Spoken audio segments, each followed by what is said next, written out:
الصلاة والسلام والتحية والإكرام على سيدي أسلم في الوجود سر الله في كل موجود مفتقد دائرة الوجود صاحب جواب الحمد والمقام المحمود مولانا ومولى الكونين جد الحسن المجتبى والحسين بالقاسم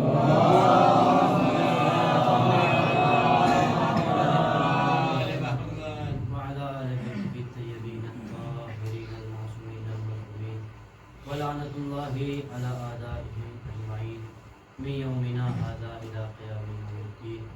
أما بعد فقد قال الله تبارك وتعالى في القرآن الكريم بسم الله الرحمن الرحيم وإذ ابتلى إبراهيم ربه بكلمات فأتمهن قال إني جاعلك للناس إماما قال ومن ذريتي قال لا ينال عهد الظالمين. صلى الله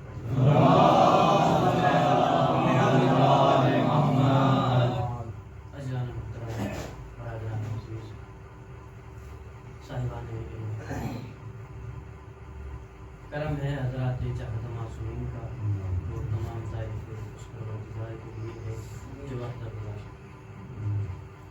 لاکھوں کروڑوں سلام ہو محمد وآل محمد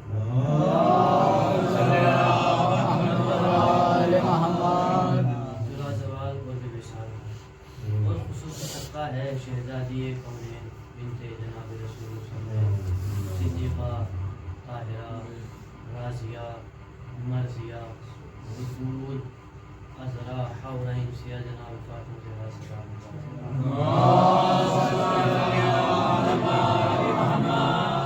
اس پروردگار عالم کا لاکھ لاکھ شکر ہے کہ جس میں ہم جیسے بے حیثیت لوگوں کو کربلا سے نسبت دے کر واپس اس پروردگار عالم کا لاکھ لاکھ شکر ہے کہ جس نے ہم جیسی بستی میں رہنے والی شخصیتوں کو آسمان فرش ازا کی صورت میں آسمانوں پر بیٹھنے کی توفیق.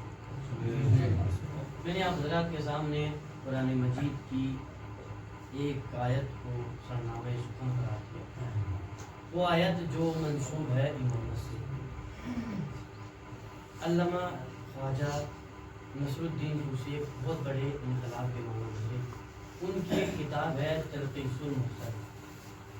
اس میں انہوں نے تحریر فرمایا ہے کہ جب بھی امامت کے سلسلے سے گفتگو ہوگی تو 5 ارکان پر اس گفتگو کی بنا ہوگی. امام کون ہوتا ہے, امام کون بناتا ہے, امام کیوں ہوتا ہے, امام کیسا ہوتا ہے, امام کس خاندان سے ہوتا ہے, امام کون بناتا ہے, امام کون ہوتا ہے, امام کس خاندان سے ہوتا ہے. یہ 3 ارکان انشاءاللہ میں آپ تک پہنچاؤں گا. امام کون ہوتا ہے؟ علامہ ہندی نے امامت کی تعریف بیان فرمائی ہے.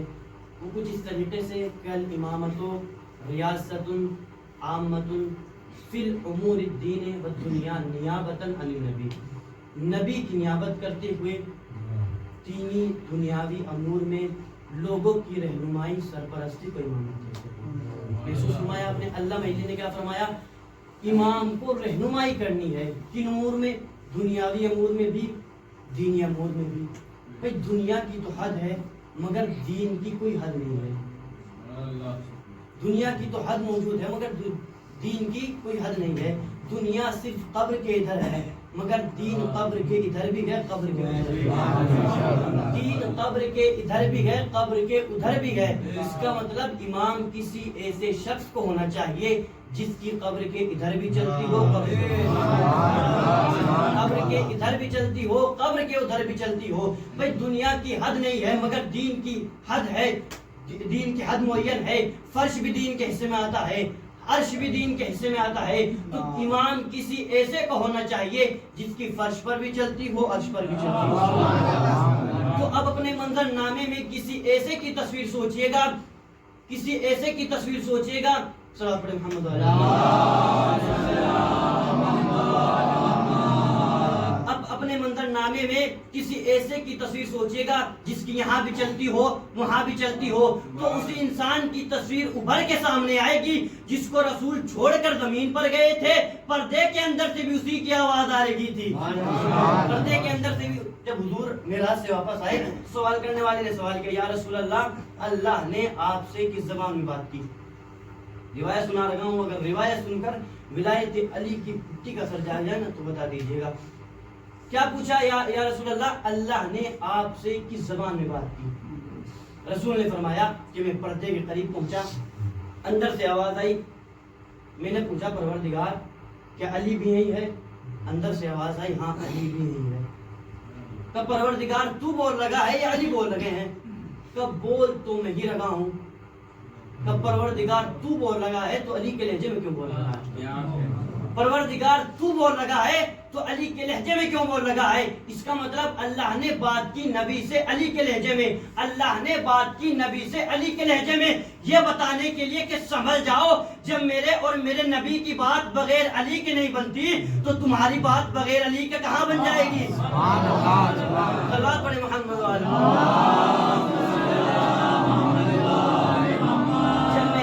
میرے نبی کی بات بغیر علی کے نہیں بنتی تو تمہاری بات بغیر علی کے کہاں بن جائے گی؟ امام کون ہوتا ہے؟ امام کون بناتا ہے؟ اس میں تھوڑا سا اختلاف ہے ہمارے درمیان اور اوروں کے درمیان. ہم امامت کے سلسلے میں اس عقیدے کے قائل ہیں کہ ہم امامت کو وجوب کلامی مانتے ہیں. وجوب کلامی کا مطلب یہ ہے کہ جس طرح اللہ ہی پر واجب ہے کہ وہ دنیا میں نبیوں کو بھیجے, رسولوں کو بھیجے, اسی طرح اللہ ہی پر واجب ہے کہ وہ دنیا میں امام کو بھیجے. مگر کچھ لوگ امامت کو وجوب فقہی مانتے ہیں. وجوب فقہی کا مطلب یہ ہے کہ جس طرح ہمیں پر واجب ہے کہ ہم نماز پڑھیں, روزہ رکھیں, حج کریں, اسی طرح ہمیں پر واجب ہے کہ ہم اپنا امام خود بنائیں. توجہ حضرت. مگر یہ بات قرآن کی مخالفت کرتی ہے. قرآن کی بہت ساری آیت گواہ ہے اس بات کے لیے کہ امام جب بھی بنائے گا اللہ ہی بنائے گا. اللہ نے سب سے پہلا انسان بنایا, اس کے لیے ارشاد فرمایا انی جاعل فی الارض خلیفہ, میں زمین پر خلیفہ بنا رہا ہوں. بنا کے بتا دیا کہ میں بنا رہا ہوں, جب بھی بنے گا میں ہی بناؤں گا, جب بھی بنے گا بنا دیا. پھر فرمایا یا آدم اسکن انتا وزوجک الجنہ, اے آدم تم اور تمہاری زوجہ جنت میں رہو. خلیفہ بنایا, جنت میں بھیج دیا. اس کا مطلب اللہ جس کو اپنی طرف سے چنتا ہے جنت اس سے منسوب کر دیتا ہے. اللہ جس کو اپنی طرف سے چنتا ہے جنت اس سے منسوب کر دیتا ہے. پھر سن لیجئے گا, اللہ جس کو اپنی طرف سے چنتا ہے جنت اس سے منسوب کر دیتا ہے. بھئی میدان خندق میں نہیں سنا نبی نے کیا فرمایا؟ جو بھی علی کی جیت کی خبر لا کر دے گا میں اسے جنت کی بشارت دوں گا, میں اسے جنت کی بشارت دوں گا. میں نے کہا یا رسول اللہ, جنت کو اتنا سستا کر دیا کہ سستا نہیں بنایا, دشمن کے دعوے کے مقابلے پر دعویٰ بڑھایا. بھئی دشمن نے دعویٰ کیا کیا تھا؟ دشمن نے کہا تھا تمہارے نبی نے تم سے کہا ہے میدان جنگ میں آؤ, مارو, غازی کہلاؤ, غازی پہ جنت واجب. میدان جنگ میں آؤ, شہید ہو جاؤ, شہید پہ جنت واجب. اور نبی کہہ رہے ہیں آج مرنے مارنے کی بھی ضرورت نہیں ہے, جو بھی علی کی جیت کی خبر لا کر دے گا میں اسے جنت کی بشارت دوں گا. جو بھی علی کی جیت کی خبر لا کر دے گا میں اسے جنت کی بشارت دوں گا. بھئی بشارت جنت لے جاؤ, جیت کی خبر لا کر دے دو, جنت لے جاؤ. اب جنت کی خبر مل جائے, خبر دے دو, جنت لے جاؤ. جیت کی خبر دے دو, جنت لے جاؤ. اب لا کر دینی ہے خبر. اب بھائی علی جنگ کر رہے ہیں, علی جیت گئے, 100 لوگ کھڑے ہو کے دیکھ رہے ہیں. اب ایمانداری سے بتائیے گا علی جیت گئے, اب جو 100 لوگ کھڑے ہیں وہ دیکھ کے بھاگیں گے رسول کے پاس کیوں بھاگیں گے؟ اس لیے کہ خبر پہنچانی ہے. بھئی بھاگ کر کہاں جائیں گے؟ رسول کے پاس. ابھی بھی آپ متوجہ نہیں ہوئے رسول نے کیوں فرمایا؟ اس لیے کہ دشمن نے دعویٰ کیا تھا یا تو مر کے جنت لے جاؤ یا مار کے جنت لے جاؤ.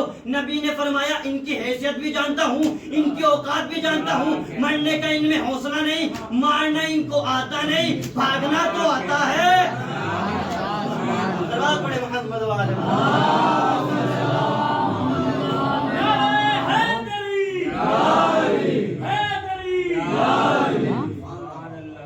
مرنے کا ان میں حوصلہ نہیں, مارنا ان کو آتا نہیں, بھاگنا تو آتا ہے. امام کون بناتا؟ امام جب بھی بنائے گا اللہ ہی بنائے گا. اب آئیے تیسرا پڑھاؤ, بہت اہم پڑھاؤ. امام کس خاندان سے ہوتا ہے؟ قرآن کی بہت ساری آیت گواہ ہے اس بات کے لیے کہ اللہ نے جب بھی کسی نبی کی وصاعت, خلافت یا امامت کے لیے کسی کو چنا ہے تو رسول کی ذریت ہی سے چنا ہے, رسول کی اولاد ہی سے چنا ہے. بہت ساری آیت گواہ ہیں. بسم اللہ الرحمن الرحیم. ان اللہ اصطفیٰ آدم و نوحا و آل ابراہیم و آل عمران علی العالمین. اللہ نے آدم کو چنا, ابراہیم کو چنا, ابراہیم کی آل کو چنا, ابراہیم کی آل کو چنا. یہاں بھی ذریت کا تذکرہ ہے. پھر آگے ارشاد فرمایا لقد ارسلنا نوحا و ابراہیم وجعلنا فی ذریتہما النبوۃ والکتاب. ہم نے نوح کو رسول بنا کر بھیجا, ابراہیم کو رسول بنا کر بھیجا, اور ہم نے ان دونوں کی ذریت میں نبوت کو رکھا. بھئی یہاں بھی ذریت کا تذکرہ ہے. پھر آگے ارشاد ہوا وَهَبْنَا لَهُ إِسْحَاقَ وَيَعْقُوبَ وَهَبْنَا لَهُ إِسْحَاقَ وَيَعْقُوبَ وَجَعَلْنَا فِي ذُرِّيَّتِهِ النُّبُوَّةَ وَالْكِتَابَ.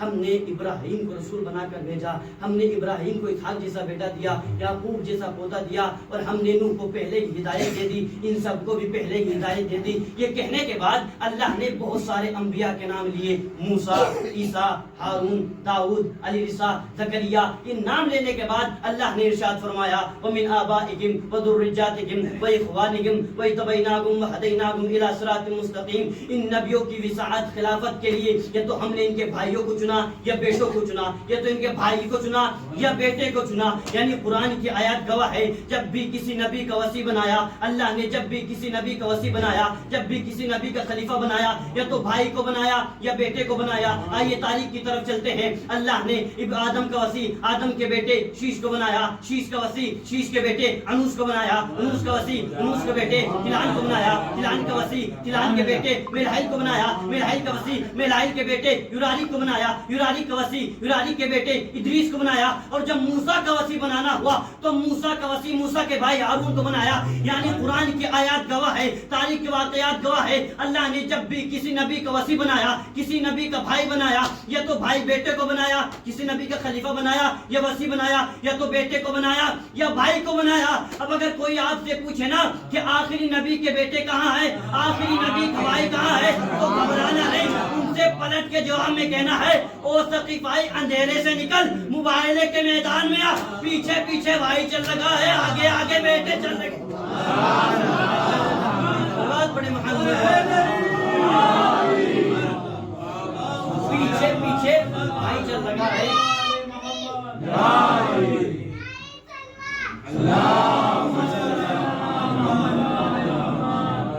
پیچھے پیچھے بھائی چل لگا ہے, آگے آگے بیٹے. اب اسی نسبت سے, اسی وجہ سے علامہ ابو الحسن نقوی نے لکھا کہ عالم تشیع میں امامت کو بعنوان وراثت مانتے ہیں, یعنی رشتہ دار ہونے کی وجہ سے امام مانتے ہیں. میں عرض کروں بھائی, ہم انہیں اس لیے امام نہیں مانتے, رشتہ دار ہونے کی وجہ سے ہم انہیں امام نہیں مانتے. ہم انہیں اس لیے امام مانتے ہیں کیونکہ اللہ نے انہیں اس قابل بنایا ہے.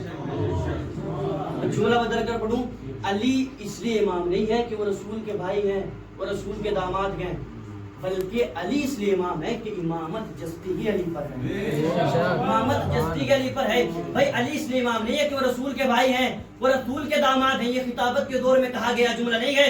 سوچئے گا, ایمانداری سے بتائیے گا, دل پہ ہاتھ رکھ کے بتائیے گا, میدان میں علم پھینک کر بھاگنے والے پر امامت جچے گی یا پتھر پر علم گاڑنے والے پر امامت جچے گی؟ صلوات پڑھے محمد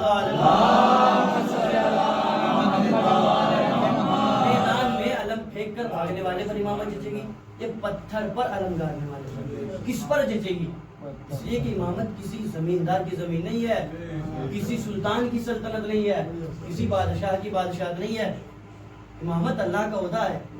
اللہ نے بتایا کون امام ہوگا، کون امام نہیں ہوگا.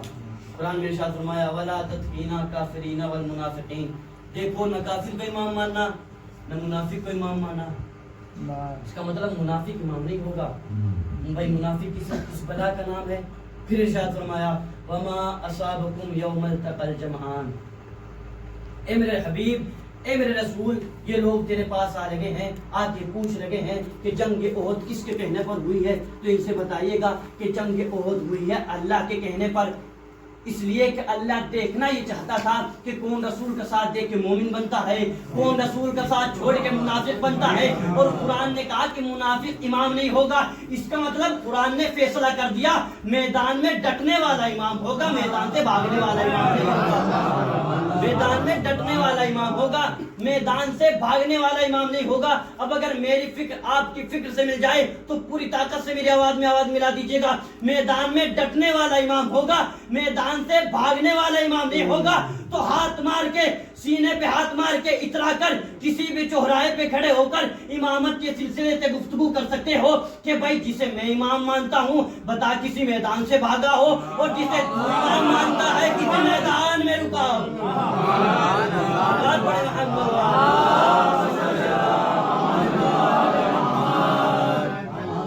میدان میں ڈٹنے والا امام ہوگا، میدان سے بھاگنے والا امام نہیں ہوگا.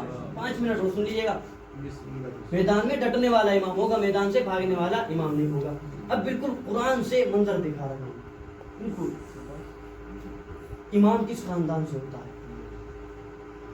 آئیے اس آیت کی طرف چلتے ہیں جس آیت کو میں نے سرنامے سے قرار دیا. ابراہیم کا امتحان ہوا. ابراہیم امتحان میں 100% کامیاب ہوئے. اللہ نے ابراہیم سے کہا اعلیٰ انی جاعلک للناس اماما، میں تمہیں لوگوں کا امام بنا رہا ہوں. ابراہیم نے کہا اعلیٰ ومن ذریتی، کیا امامت میری ذریت ہی میں رہے گی. اللہ نے منع نہیں کیا.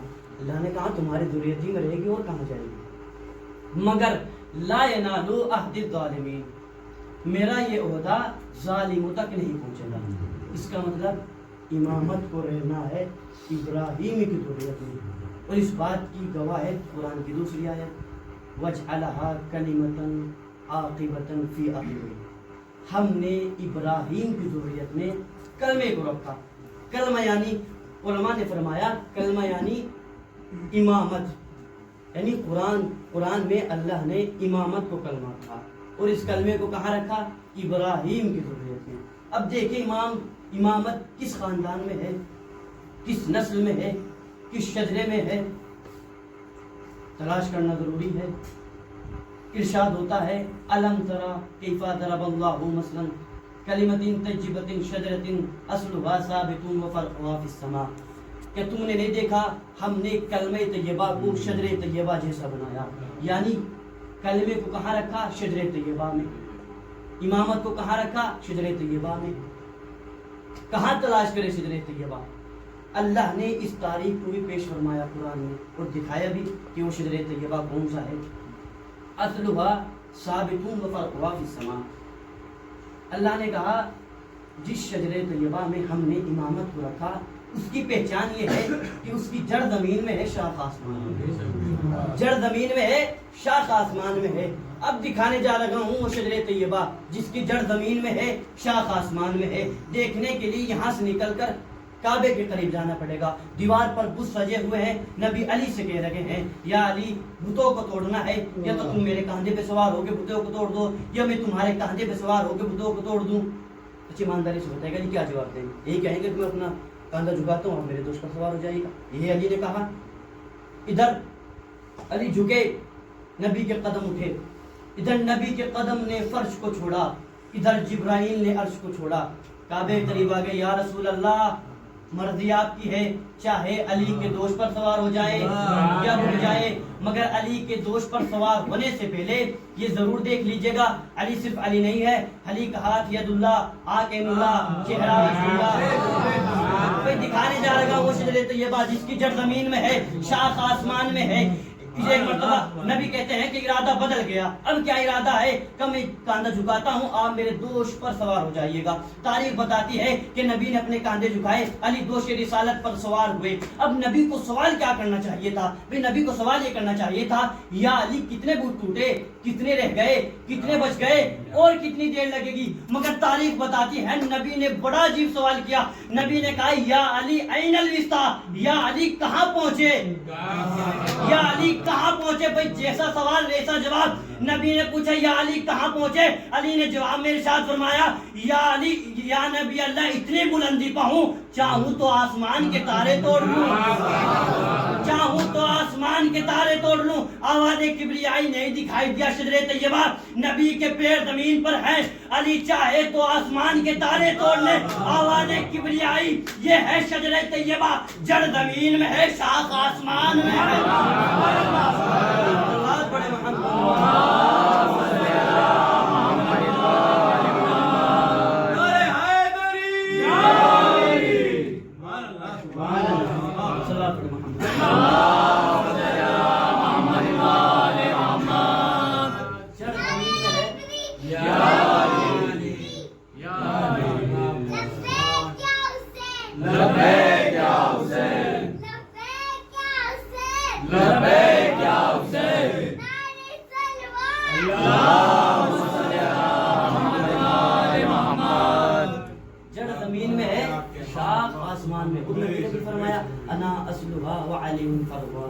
میں اس شجرے طیبہ کی جڑ ہوں، علی شاخ ہے، میں جڑ ہوں، علی شاخ ہے۔ پھر فرمایا کہ جو شاخ سے متمسک رہا وہ آباد، جس نے شاخ کو چھوڑ دیا وہ آباد۔ اچھا مجھے بتائیے، آپ میں سے کسی نے ایسا پتا دیکھا ہے جو شاخ سے ٹوٹ گیا ہو پھر بھی ہرا بھرا رہا ہو؟ دیکھا، شاخ سے ٹوٹ گیا، جڑ میں آ کے گر گیا، پھر بھی ہرا بھرا رہے گا؟ اب تو اصلی سے مل گیا، اصلی ہی سے مل گیا، اب تو ہرا بھرا ہو جانا چاہیے، مگر نہیں۔ اگر کسی صاحب کو سنک اٹھے کہ اس میں جڑ میں پانی ڈالنے لگ جائے پتے کے اوپر، تو پتا ہرا بھرا ہو جائے گا؟ نہیں ہوگا۔ اور اگر کوئی صاحب پانی بھی ڈالے گا تو پتا بدبو مارنے لگ جائے گا۔ جڑ میں پتا ڈال دو اور پانی ڈالو، پتا بدبو مارنے لگ جائے گا۔ بھئی نبی نے ہی فرمایا کہ جو علی کو چھوڑ دے چاہے میرے آس پاس لگے ہرا بھرا نہیں ہو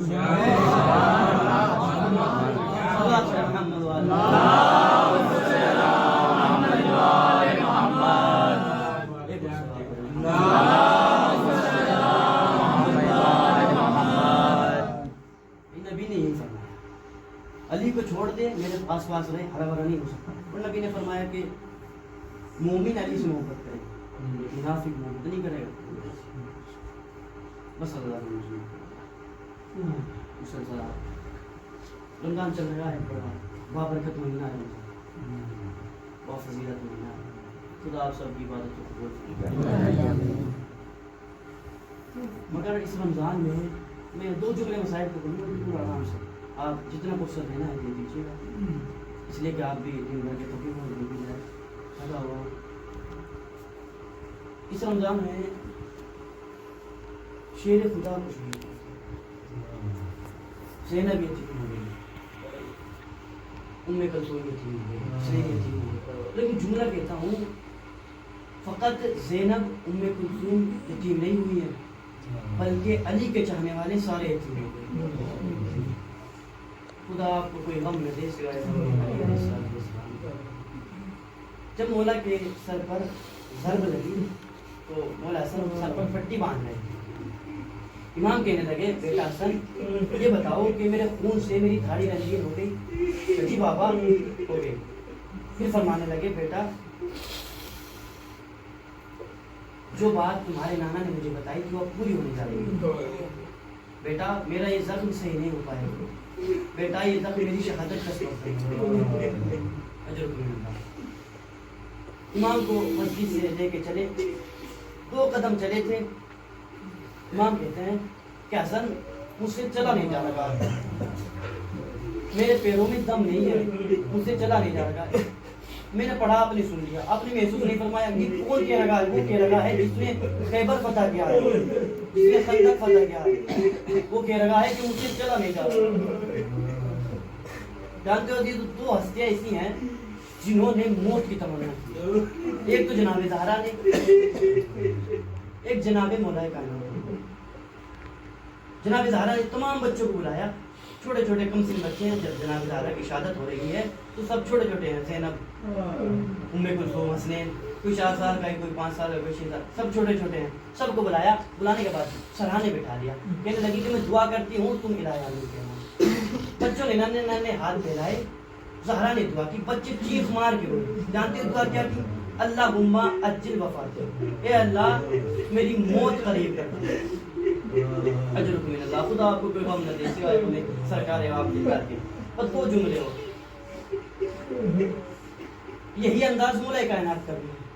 اب مولا جانا چاہتے ہیں، مولا نے طے کر لیا کہ جانا ہے۔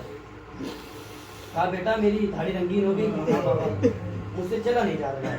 قالین منگوایا گیا، مولا کو قالین پہ لٹا کر چلے، جیسے گھر کے قریب آئے مولا کہتے ہیں کہ حسن مجھے یہیں اتار دو، میں پیروں پہ چل کے گھر میں جاؤں گا۔ اچھا جب مسجد سے چلے تھے 2 قدم چلنے کے بعد کہہ رہے تھے کہ میرے پیروں میں دم نہیں ہے، اب کہہ رہے ہیں کہ میں چل کے جاؤں گا۔ امام حسن کہنے لگے بابا اب گھر تو 2 قدم ہی رہ گیا ہے، ہم لے جائیں گے؟ کہ بیٹا میری زینب مجھے ایسے نہیں دیکھ پائے، میری بچیاں مجھے ایسے نہیں دیکھ پائیں، مجھے چل کے جانا ہے۔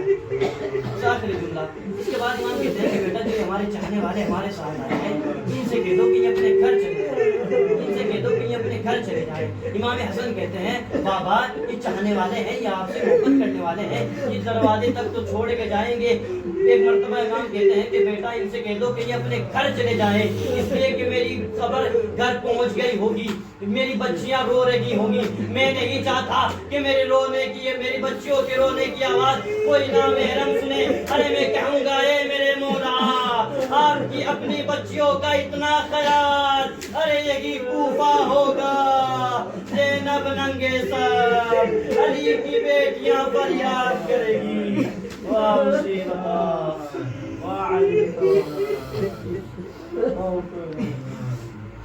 سيعلم الذين ينقلبون